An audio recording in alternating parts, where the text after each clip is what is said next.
Peer Policy Pod. I am Brian Morgenstern here with the great Sam Lyman for our next episode titled Death, Taxes, and Bitcoin, the three things that are certain in life. Sam, we got a lot to go over today. Where should we begin? Let's begin in the Middle East. So over the past week, Bitcoin has had a rough time. We've been trading the low 70,000s, but then we've dipped all the way to the low 60,000s. As of this recording, we're in about the $62,000 range. So Bitcoin has been very volatile in large part because of the conflict in the Middle East right now. You have the escalating tensions between Israel and Iran. Over the weekend, Iran launched a counterattack against Israel where they sent over drones as well as missiles towards Israel. And Israel was able to intercept over 90% of those drones and missiles with their missile defense system. However, this spooked the markets, including the Bitcoin market.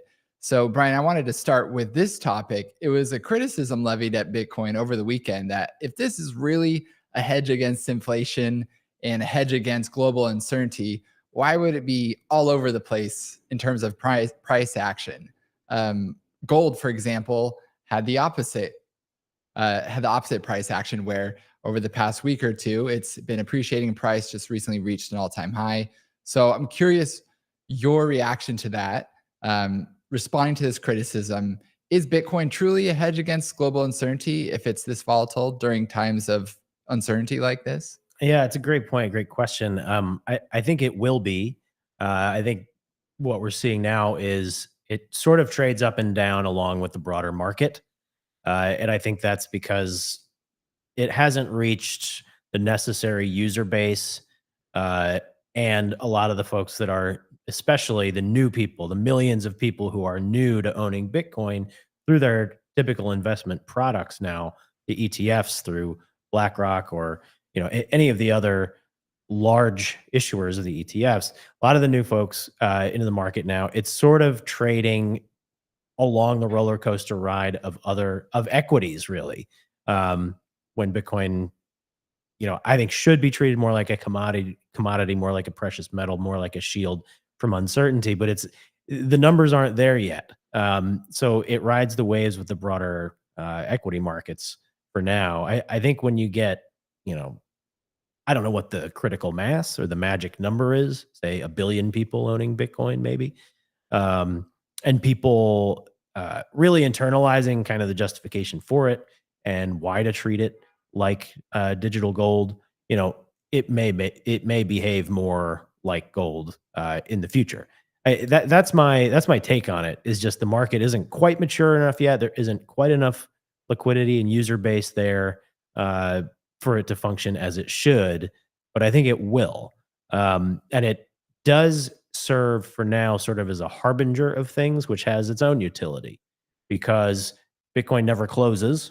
It's always tradable 24/7, unlike other equities waiting for the markets to open, assets that are held with banks where you really, often only access them during bankers' hours. So when people do get jittery, you can see how the price of Bitcoin will be affected over the weekend, for example, and then Monday, the rest of the markets kind of catch up.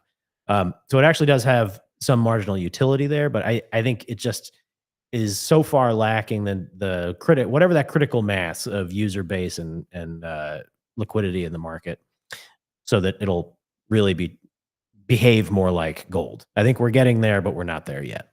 Yeah. And I think what some people see as a weakness of Bitcoin can also be seen as a strength. Like you mentioned, this all happened over the weekend when Bitcoin's price dipped. And you can't even trade gold over the weekend. The markets don't open until Monday morning. Bitcoin will always be more reactive in price because, like you mentioned, it's a 24/7 asset. You can trade at any hour of the day, any place in the world. Gold doesn't really work in the same way. And so you will always see more short-term volatility. And I think you're right. Over the long term, we will reach a point where there's critical mass in terms of adoption, and it will trade more like a commodity like gold. I don't think it's that far off into the future, but we still have some years to go and some maturation that needs to take place with this asset class. And speaking of gold, as I mentioned earlier, gold recently just reached a new all-time high. Countries seem to be flocking to gold, putting it on their balance sheets to sort of hedge against sort of the global uncertainty that's taking place right now. Do you think that there's any signal in this development for Bitcoin? Do you think it bodes well for Bitcoin, the fact that gold's doing so well? Or as a competitor to Bitcoin, do you think it could be a warning sign? Um, it is. I think it is a positive harbinger for Bitcoin, an unsettling one for the U.S. dollar and dollar hegemony going forward. Um, and we'll get into our national debt and how our tax dollars are spent and why uh, our policymakers unfortunately seem to have us careening down a very dangerous road. Um, but it seems like there's less desire to have the US dollar as their reserve. They're seeing a little less stability. They're seeing that as a store of value. It's not done very well, having lost about a quarter, about 25% of its purchasing power just since 2020. So, from that perspective, it shouldn't be a shock that sovereigns and individuals alike are looking for options to actually find an asset that's going to maintain their value and hopefully increase their purchasing power rather than behave like the US dollar has been behaving over the last few years, which is the old melting ice cube metaphor, unfortunately. So, need some course corrections in the policy space and hopefully restore some strength to it. But right now, I think that's what it is, a flight from the dollar. And Bitcoin will be another asset that you can use. I think it was Larry Fink called it a flight to what was it? A flight to quality or Quality. yeah, a flight to quality. So I think Bitcoin is becoming that resource. Um, but gold has, at least as far as publicly trading investment products, it's got what a 40-year head start or something like that. So not a surprise that that one's the more established brand right now. Right. Yeah. As you said, gold has a 40-year head start. In addition to that, it's been recognized across the world for millennia as a form of money, as a medium of exchange. So gold definitely has the Lindy effect, which Bitcoin as a 15-year-old asset doesn't quite have yet. And you raised a really interesting point that gold isn't Bitcoin's only competitor. It also, in a way, competes with the US dollar, or at least acts as a check on the US dollar. And you had mentioned earlier the US debt. Dylan, if you could bring up the US debt clock. So, a lot of the reason why Bitcoin has been appreciating in price over the past several years is because of the US debt. And Brian, this is a scary clock to look at. I mean, you can see the numbers moving in real time when you watch this clock online, and it's harrowing.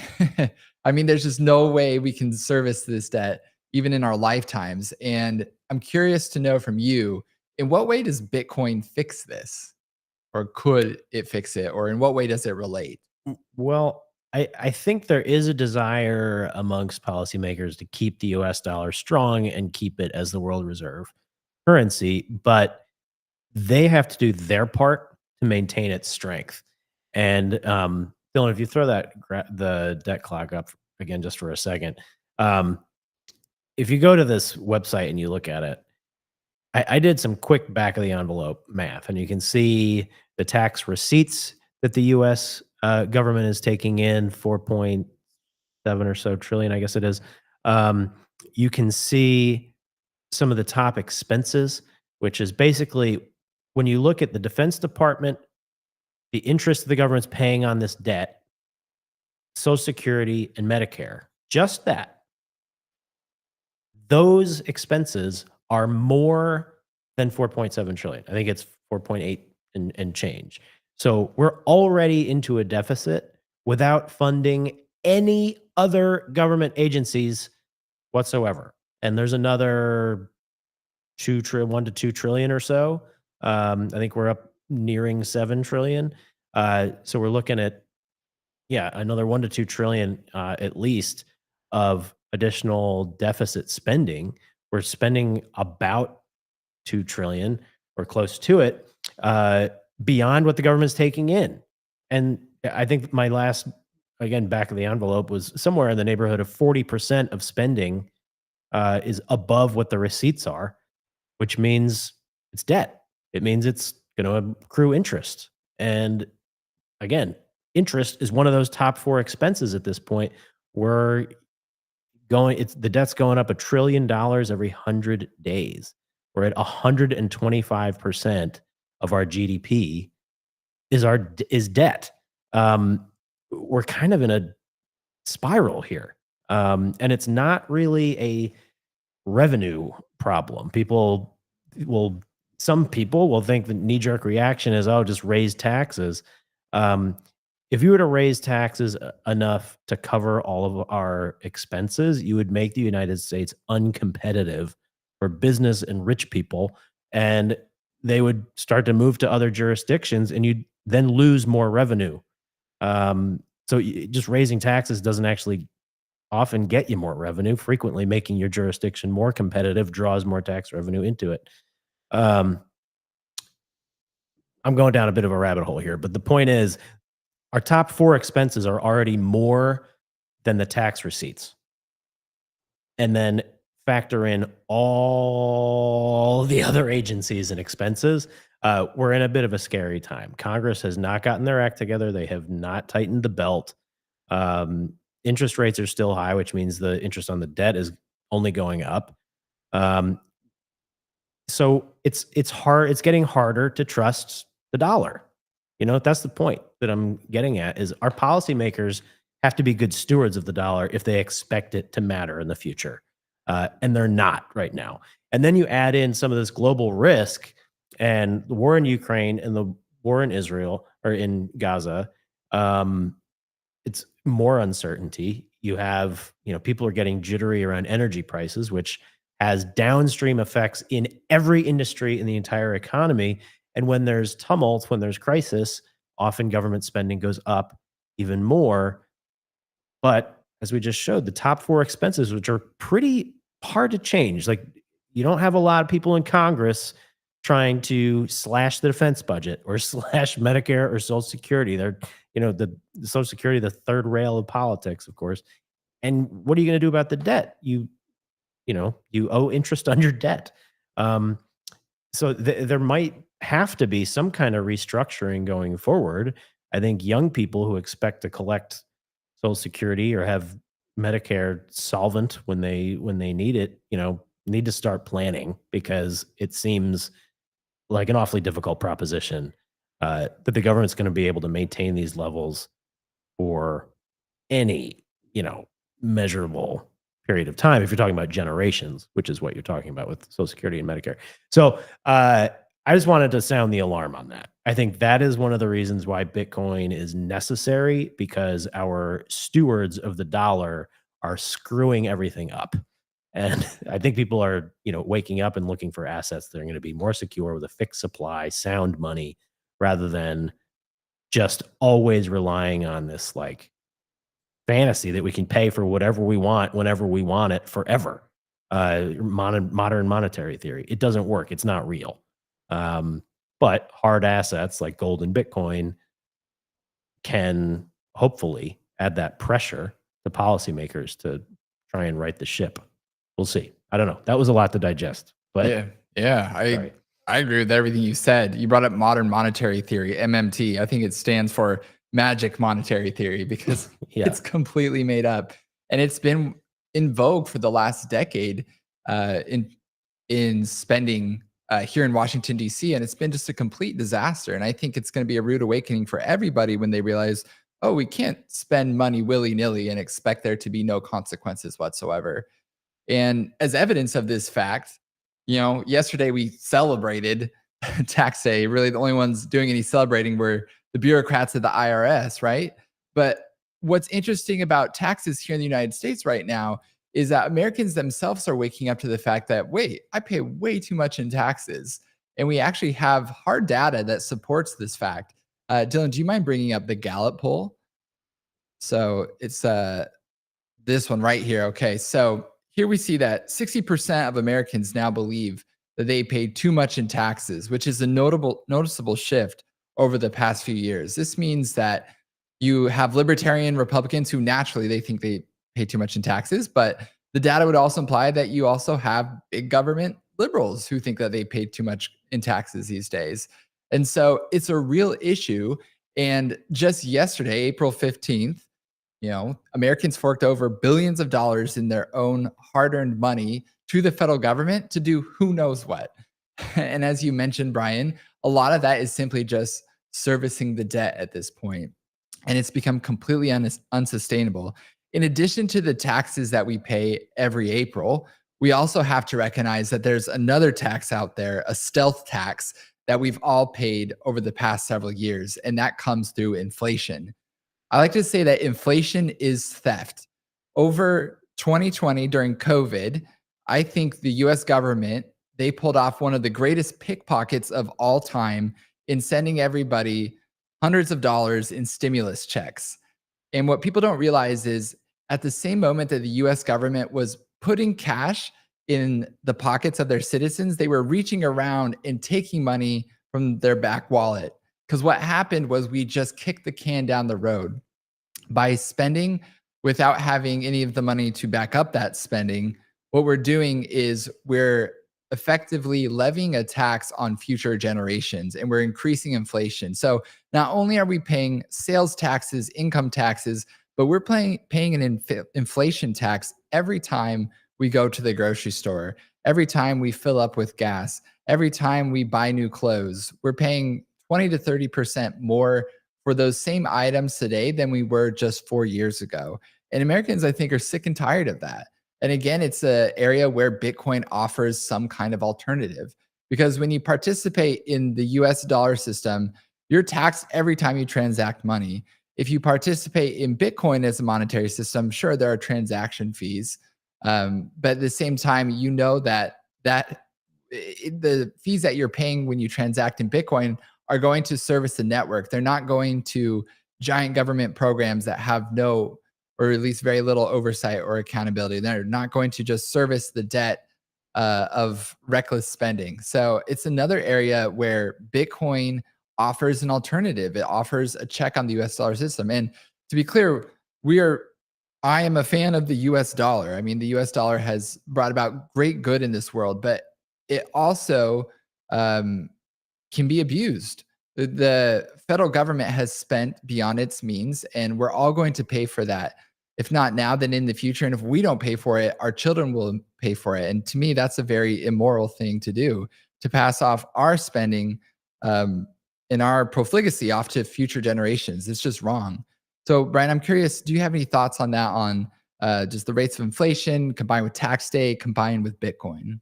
Yeah, I mean, so part of this was in 2020 when COVID hit, before we learned enough about it, and mortality rates and how it affected different ages and various, stages of health comorbidities and the like. There's going to have to be some uh, clampdowns for some amount of time. I think most people agree it should have been a lot shorter than it was.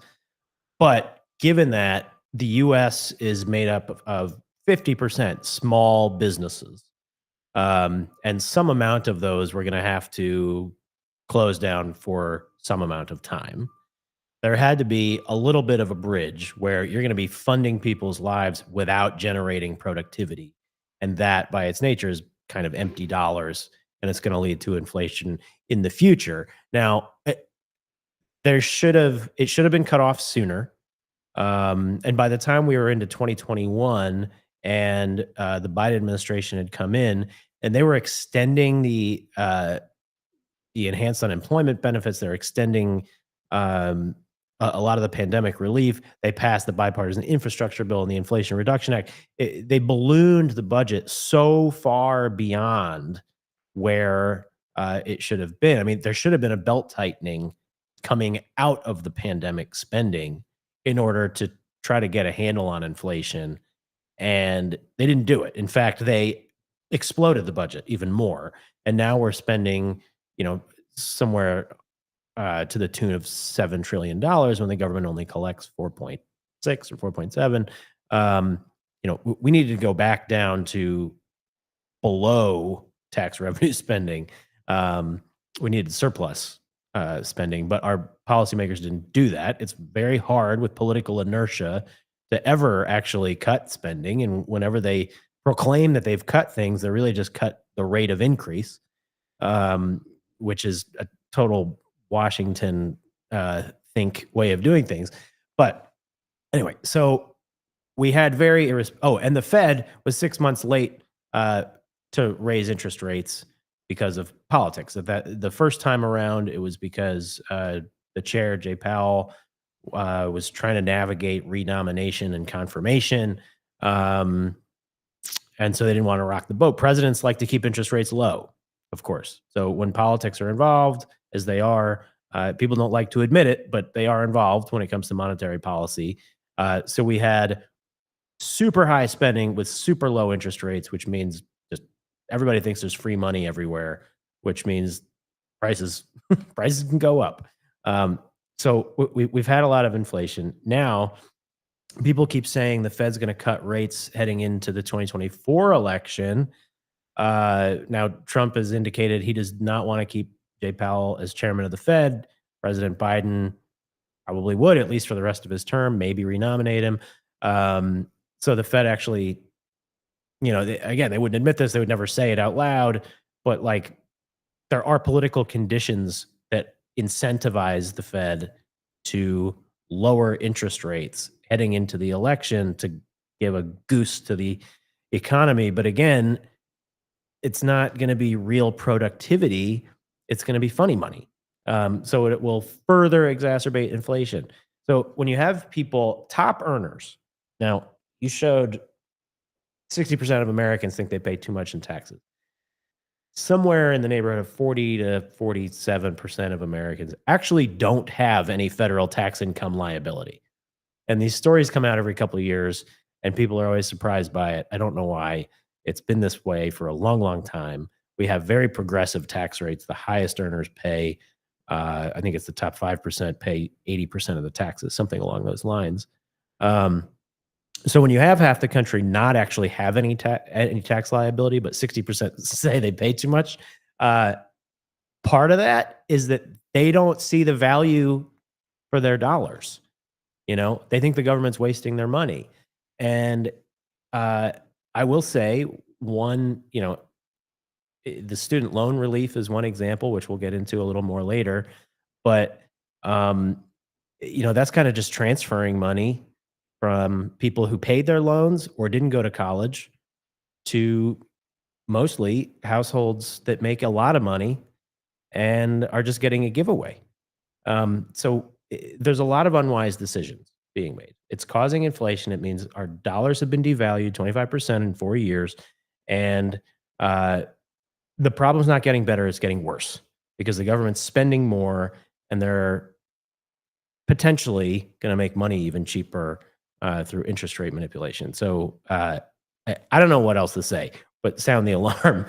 Find assets that are going to do well in an inflationary market environment because it's not going away. It's going to stick around for a while. So hard assets like real estate, Bitcoin, certain equities. These are the only things that are going to be able to keep up with inflation and keep you from just hemorrhaging your purchasing power in the coming years. This is not investment advice. This is infotainment. Oh, I can't forget to do the disclaimer. We are not investment advisors. We're just a couple of guys with opinions. Yeah, just a couple of guys with opinions and a lot to say about Bitcoin. So, so speaking of Bitcoin in Washington circles, we had a really great event last week hosted by the Bitcoin Policy Institute that brought in lawmakers and policymakers on both the left and the right here to Washington, D.C. to talk about all things Bitcoin. It was pretty incredible to see just how bipartisan the makeup of the audience was, as well as the panelists themselves. So, Brian, could you give us sort of a rundown of what this conference was like and what some of the main takeaways were from this conference and what it might mean for Bitcoin and the future of Bitcoin policy in DC? Yeah, it was really interesting. So, Senator Cynthia Lummis from Wyoming was there, and Congressman Patrick McHenry from North Carolina, from the Republican side. And then on the Democrat side, we had Senator Kirsten Gillibrand from New York and Congressman Wiley Nickel from North Carolina. We also had a few members of the Biden administration come and do talks. So there was Lauren Boyd from the Energy Information Administration. We had Paul Thanos from the U.S. Commerce Department. What it says to me, in addition to all the great sponsors and corporations and companies in the Bitcoin space, it says to me that like this is reaching a level of legitimacy where people are understanding it. Large institutions are understanding it, and they're not no longer laughing it off. They're no longer saying it's, just the weird Bitcoin bros in their basement. Like they understand this is a hard asset enshrined in code, maintained by hundreds of thousands of computers all around the world. Um, it is, an asset class that is not going anywhere. It's going to be around for a long time. There's entire industries springing up around it, especially in the energy space. It was very encouraging to me. There's a lot of talk about legislation that may happen or may not. There's a lot of gridlock on the Hill, but I think seeing a bipartisan presence at the National Press Club with major sponsors just to talk about Bitcoin and how the government should think about it and how it should make policies around it. Uh, that's a big step for Bitcoin in the industry. And it was very encouraging, and people were productive, informative, friendly. I mean, it was excellent. The making of policy in this area is fraught because there's a lot of partisan rancor in Washington, but there is bipartisan interest in keeping the U.S. a leader in fintech and financial services. And as far as we're concerned, Bitcoin is kind of the leader in that entire genre. But and maybe that speaks to it, right? That there's an entire conference with all these major players just about Bitcoin. It's not about crypto. It's not about exchanges. It's just about Bitcoin. So I enjoyed it. I don't know. Did you learn anything in particular that you didn't expect? I thought it was interesting. You had Lauren Boyd from the Department of Energy. She came to talk about the overlap between geothermal and Bitcoin. Mhm. And it still seems a little science fiction to me, but it sounds like the data is there to back it up that Bitcoin miners can somehow transfer heat into the ground Mhm. and help advance geothermal technology. I thought that was really interesting. Another speaker I thought is always fascinating. Her name's Lyudmila Kozlovska. She is a Ukrainian human rights activist, and she actually came to speak about Bitcoin as a human rights tool, which often isn't highlighted. We think of Bitcoin as, an investment, a store of value, but seldom do we think about it as a human rights tool. And Lyudmila, she spoke about the fact that because Bitcoin is not subject to the same capital controls, you can get Bitcoin to refugees in other countries very quickly and very easily. You can circumvent some of the walls that are oftentimes erected by dictators who are trying to persecute people. We also had a business owner who originally started her business in Afghanistan. And she talked about the ways that Bitcoin was used to help fund education in Afghanistan for women, because a lot of women under the Taliban, education is banned, right? But using Bitcoin, we were able to pay the schools that were educating these young women in these oppressive countries. So that's something that I think people don't understand, is that Bitcoin is freedom money in every sense of the world, and it's there to advance human rights in really interesting ways. Did you have any thoughts on that Mhm. subject, Brian? Yeah. And uh, yes, and it's terrific. And there was actually the Bitcoin Policy Institute, the host of this conference, had published a letter um, from I think it was 21 human rights activists from 20 different countries, uh, and they published a letter to members of Congress and senators explaining this, that there are really restrictive regimes out there, and including in the Eastern Bloc where they don't value protest very much, and they can cut off your bank account. We even saw some behavior like that in the U.S. Referred to as Operation Choke Point, where regulators were trying to debank uh, industries and people that they don't like too much. Well, that's been going on for a long time in countries around the world. If the government, I mean, banking is always a highly regulated industry, and if the people in power tell the banks to stop holding the money of people they don't like, then guess what's going to happen? So the ability to send Bitcoin anywhere in the world has been quite useful for human rights activists. And one example that I've heard cited frequently was at the beginning of the Ukraine war. There were a lot of refugees, people whose lives were upended due to the invasion, and governments wanted to send aid, but governments take forever to get money anywhere, and it always has to go through different NGOs and different banks and regulatory apparatus. Uh, but donations were processed, virtually instantaneously in Bitcoin um, through some of these nonprofit groups, and they were getting them to people on the ground, almost immediately. Where governments were, struggling to move money around, get various packages passed, and then implemented. That takes a ton of time. Bitcoin is always available, 24/7, anywhere in the world. So the human rights argument really was powerful, and it was great. Great to see that, and I think policymakers in Washington need to see that, and they need to appreciate that. There's some legacy institutions, banks, policymakers who are close with the banks, et cetera, who are not super psyched about the changes that Bitcoin is ushering in, but they're really powerful and really important. And the world is heading to a more instantaneous settlement, uh, secure transactions, cheaper transactions. It just has to. Like, you can't have a situation where it takes 3 days and hundreds of dollars in fees and two or three different banks just to wire money somewhere in the world. Like, this is 2024. It's outdated. We cannot have that anymore. So I think Bitcoin's driving the bus right through some of those antiquated systems that we have set up. It was great to see that. It was very exciting. The geothermal energy thing, I'm with you.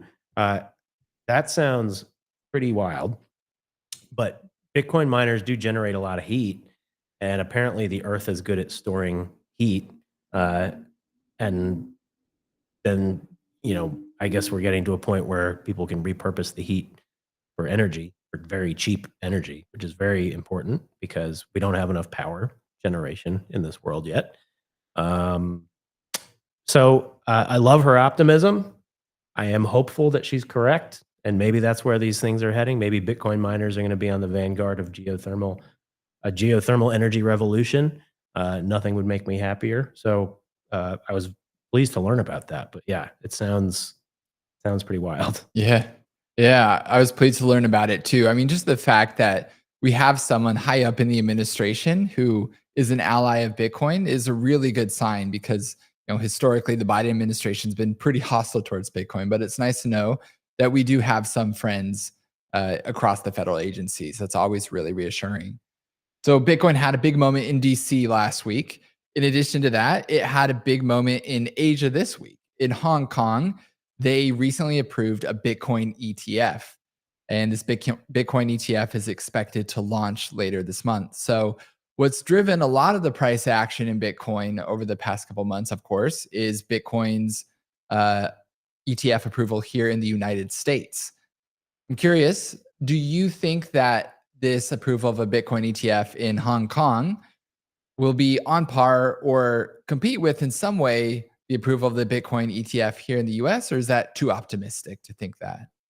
Uh, well, every supply constraint on Bitcoin, I think, will have some effect on the market price of it. I would say when you're looking at the Hong Kong markets compared to U.S. markets, it's pretty small by comparison. I think they're publicly trading equities are somewhere in like the 4 trillion range. When you look at the New York Stock Exchange and the Nasdaq, you're looking at 50 trillion. So small by comparison, but Bitcoin's a scarce asset, only 21 million ever. And so to the extent now there's going to be, some amount of sizable demand to scoop those things up and hold them in reserve for ETFs. Um, I would expect that to have some measurable effect.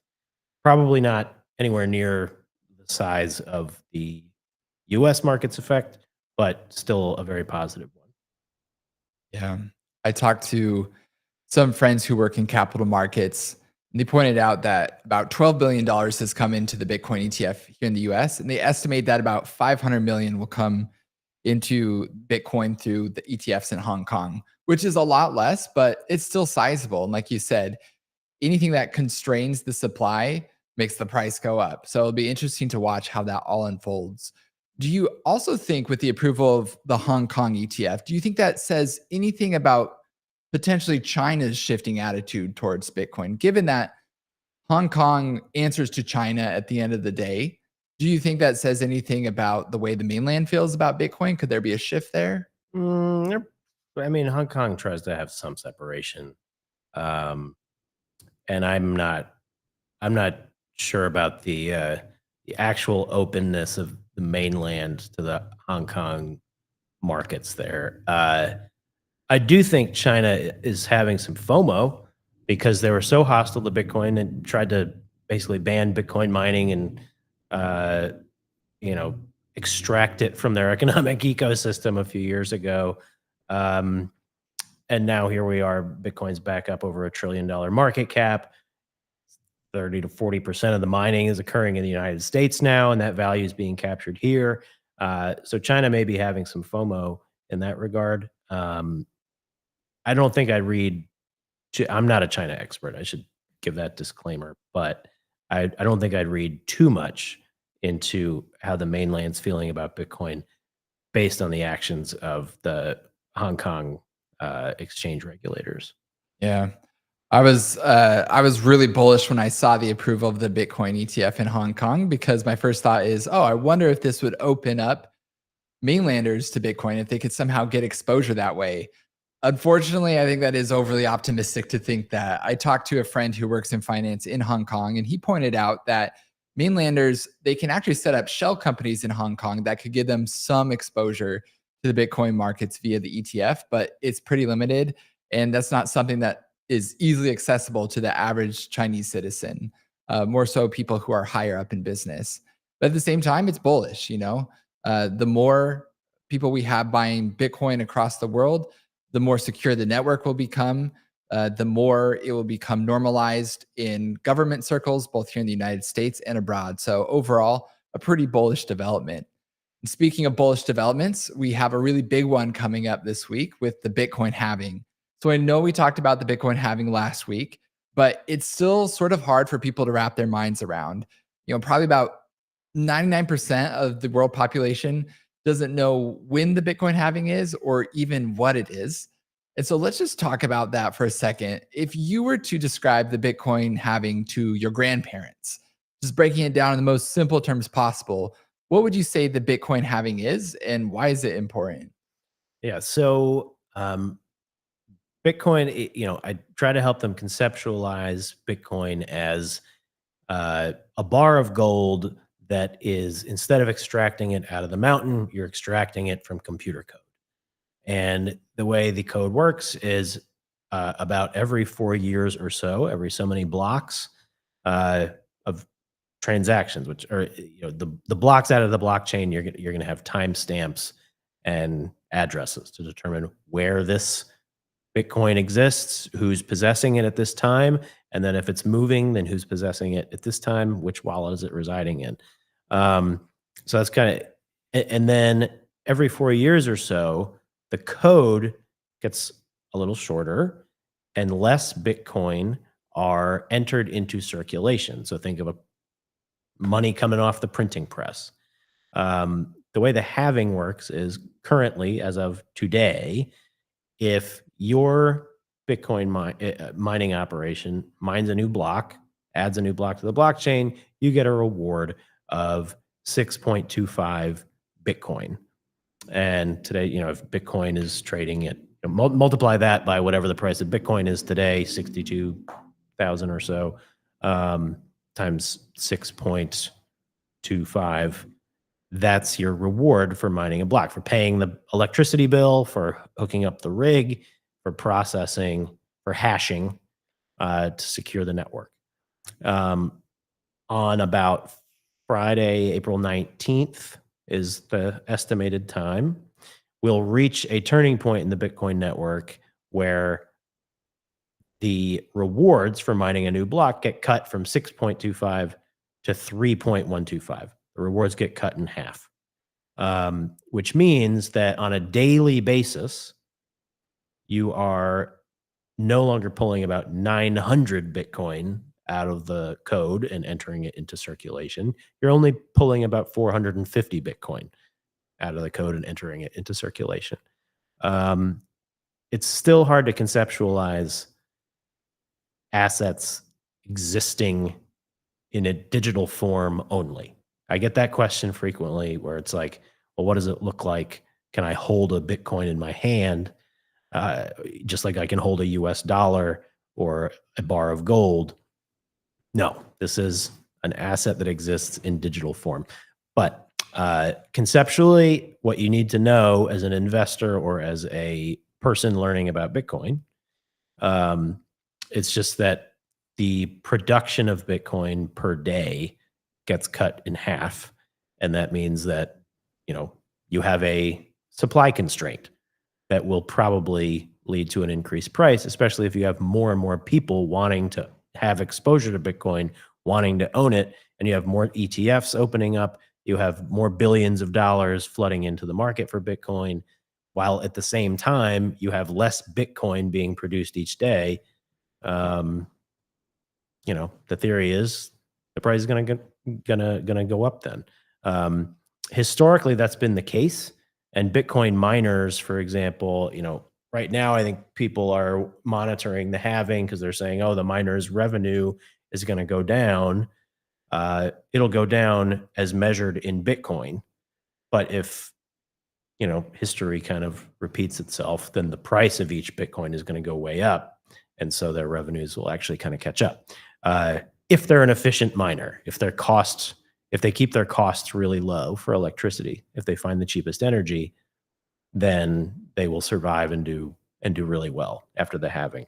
That's more than you asked me to talk about, but hopefully that's clear enough. Do you have a better explanation? I'm curious, how would you explain it to your grandparents? I really like that explanation. If I were to explain the Bitcoin halving to my grandparents, I'd just walk them through a hypothetical scenario. I'd say, Grandma and Grandpa, imagine this. Tomorrow you read a headline that says 50% of the world's oil supply evaporates overnight. What do you think that would do to the price of oil? Naturally, it would spike. It would go through the roof. People would realize, oh my gosh, that's a crazy oil shock. We better buy oil. And so that's effectively what happens with Bitcoin every 4 years. It's the magic of the Bitcoin code. Every 4 years, you have this massive supply shock where 50% of the Bitcoin that's available to mine just decreases. It's just gone, just like that. And so every 4 years, you have this number go up technology that's embedded in the code that really historically has sparked all of the Bitcoin bull cycles. And what's most interesting about the current cycle is that we've actually reached a new all-time high before the Bitcoin halving. There's this question of maybe the Bitcoin halving was priced in. Everyone was just front running the halving, which is why the price has increased so much. But at the same time, maybe there's a lot more room left to run. That's my intuition. Of course, I'm not a financial advisor. As Brian mentioned, neither one of us is qualified to give that kind of financial advice, but we do have thoughts on Bitcoin, right? And so I think there's still some room left to run. We'll see what happens. But every 4 years, there's this big supply shock. And I think more and more people will pay attention to it as they come to learn what Bitcoin is as an asset class. So to close this out, Brian, though, let's move on to my favorite segment, draft tweets. So as a reminder, draft tweets are the tweets we wanted to send, but using our better judgment didn't send, but maybe not always using our better judgment. We're airing our thoughts now on a podcast. So Brian, I know you had a lot of thoughts this week about a certain billionaire named Mark Cuban. Yeah. Oh my gosh. Mark, your TDS is showing. Mark Cuban, let's start, Dylan, we can start with his the first tweet about Mark, which is from 2017. I think this is before his Trump derangement syndrome set in. He talked about taxes on the side of the government.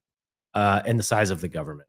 Um, yeah, reduce the size of the government by at least a third. Yeah, I mean that is exactly what we need to do because our deficits are 38 to 40%. We actually need to reduce it by more than a third. On Trump's 2005 tax return, yeah, good for him. Exactly. You pay what you owe, but you don't pay more than that because most people understand the government's pretty inefficient. Uh, if you want to give them more money, you're welcome to. They accept donations, cash checks, money orders, whatever you want. But most people understand it's not the most efficient way to spend your money. Now, in 2024, he evolved from cut the government and only pay what you owe to I'm happy to pay hundreds of millions of dollars to a government that is going to waste it. What a weird thing to say. That's the first tweet about him. There's more content here to analyze. We can go to the next one. Um, so again, being proud of his tax bill, wrong about my number yesterday. I got the final number and the wire is complete. Want it to be accurate. Uh, just for the viewers' information, his number, he paid about $275 million. Or it was 275 million, wasn't it? I Yeah. think, uh, in taxes. Um, and he says that is the most patriotic thing you can do aside from military service. So again, he went from shrink the government, only pay what you owe, to paying hundreds of millions of dollars is actually very patriotic. Yes, I have the number. This year he paid almost $276 million in taxes. And then we can go to the next one, Dylan. The student loan forgiveness. So I wanted to touch on this. So after he says he's super proud and patriotic after his very rapid evolution, Bill Ackman, who's been a lot in the news lately, pointed out that the student loan forgiveness program, which has reached the hundreds of billions of dollars, is actually going to more affluent families. In fact, I saw one analysis. I believe it was Phil Kerpen. He pointed out that the biggest beneficiaries of this program uh, are earning over $300,000 a year, and they're having their student loans wiped out at the expense of people who either didn't go to college or who are like me and paid their loans and did the right thing. Now, instead of acknowledging that Bill Ackman, who is a Democrat, may have a pretty good point here, he just immediately jumps on Trump and says, like, Trump uses tax cuts for folks like you and me, for rich people. That's not even true, and he knows it. The Tax Cuts and Jobs Act, the vast majority of the benefit went for families who earn between $50,000 and $200,000 a year. It was for the middle class. I can tell you, as somebody with a hefty mortgage interest and property tax bill, it certainly didn't help me. And so we have, Mark Cuban now claiming that Trump's tax cuts were actually just for rich people, just parroting talking points like a wacko. Let's go to the last one because this is where like the TDS cycle is complete, and Mark his brain melted at this point. It's just no longer working. I think the DEI rants he's been going on lately were further evidence of his brain melting. But here, I won't even read this whole thing because it's just so crazy. But he says that the tax cuts weren't going for workers; they weren't increasing wages. False.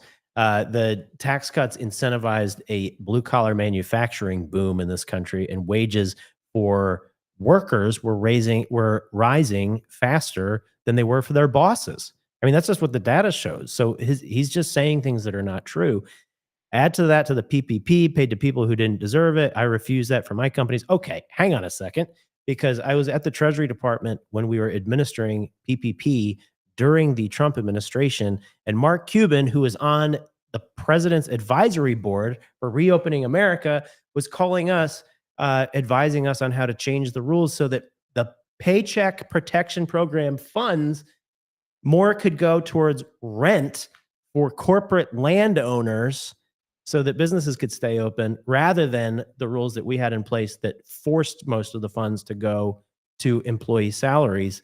He's now that was his advice. to lower the threshold so that more of it could go to rent for corporate landowners. Now he's saying, oh, I'm a good guy. I refused it for my companies. Then why were you asking us to make that change, Mark? Come on, man.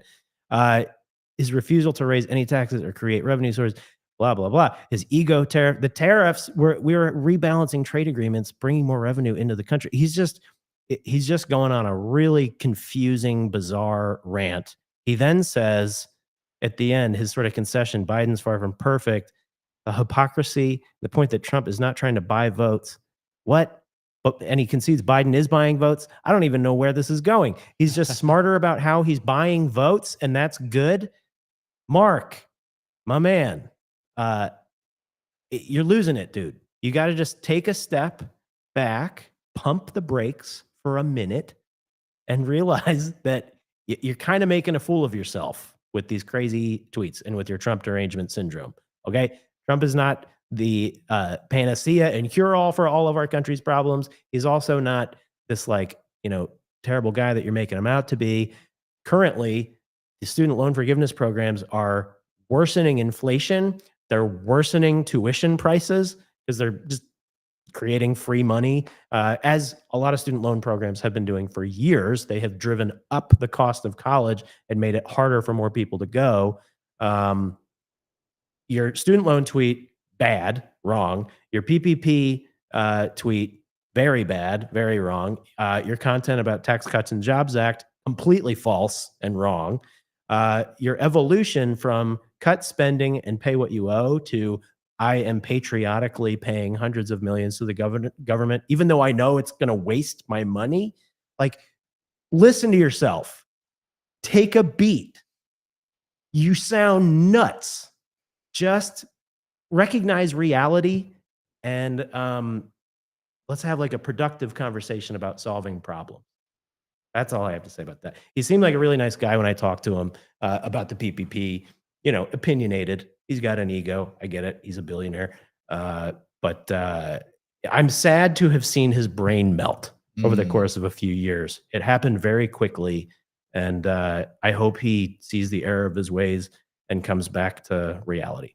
Yeah, I think one of the greatest use cases of Twitter is seeing billionaires fighting billionaires. So to see Mark Cuban go at it with Bill Ackman was highly entertaining. But Bill Ackman, he brings up a really good point about student debt cancellation. And you were touching on this earlier. We talked about progressive tax rates earlier. So progressive taxes are where the more you make, the more the tax burden falls on you, and the more that money from the rich is redistributed to the poor. What's so fascinating to me about student debt cancellation is that it's actually a regressive tax. That is to say that it's a tax on the poor or the working class or middle class for the benefit of the wealthy, for the well-off, for the degree holders. And I think it's really telling that it's people like Elizabeth Warren who are championing student debt cancellation, because it really shows where the core constituency of the Democratic Party lies today, where they want to push this regressive tax for their wealthy constituency at the expense of the poor and the working class, because that's what student debt cancellation is at the end of the day. This will benefit so many people who have postgraduate degrees even, or who are degree holders of any kind, but who vote Democrat, right? And who's going to pay for those tax bills? All of us, but a lot of that burden will fall especially upon people who don't have any college degree whatsoever. And I'm not making a normative judgment on whether that's good or right. I'm just making an observation here that there's a huge scrambling of the political map here in the United States of America, where right and left have essentially switched places in terms of their core constituencies, where a lot of the blue collar workers who used to vote Democrat across the board are now finding a home in the Republican Party. That's because you don't have the Republican Party pushing things like a regressive tax in the form of student debt cancellation. So I know that raised my blood pressure this week. I think any tweet related to student debt cancellation really got my blood going. And more of that's to come. And I think it really shows kind of a tone deafness too, when we see people in Washington pushing student debt cancellation at the same time that our debt is ballooning and out of control. They're saying that we're just going to add more to the debt. We're just going to kick the can further down the road, and we can only kick the can for so long. So yeah, lots of thoughts this week on death, taxes, and Bitcoin. Brian, is there anything else you think we should touch on before we wrap up? I think we covered a lot of ground. I hope we were clear in the way we talked about this stuff because it's complicated. It's not easy. These are not easy topics, but if you have uh, come with us on this journey to the bottom of the internet, where we're just dissecting the federal budget, thank you for your patience and for your attention. Hit that subscribe button. Uh, Make sure that you check out our content whenever we have new stuff. Follow us on social media, peer to peer policy pod, and my Twitter is Morgenstern NJ. Make sure to follow us there for more lessons in profligate spending. And I think we've beaten this dead horse about as much as we possibly can at this point. I agree, but probably more beating to be done next week because the problem continues. Because So it's not going away. So thank you. I hope we're doing it with a little bit of optimism and not too much sadness, but that's to be expected after tax day. So thanks for watching, everybody. What a wild ride.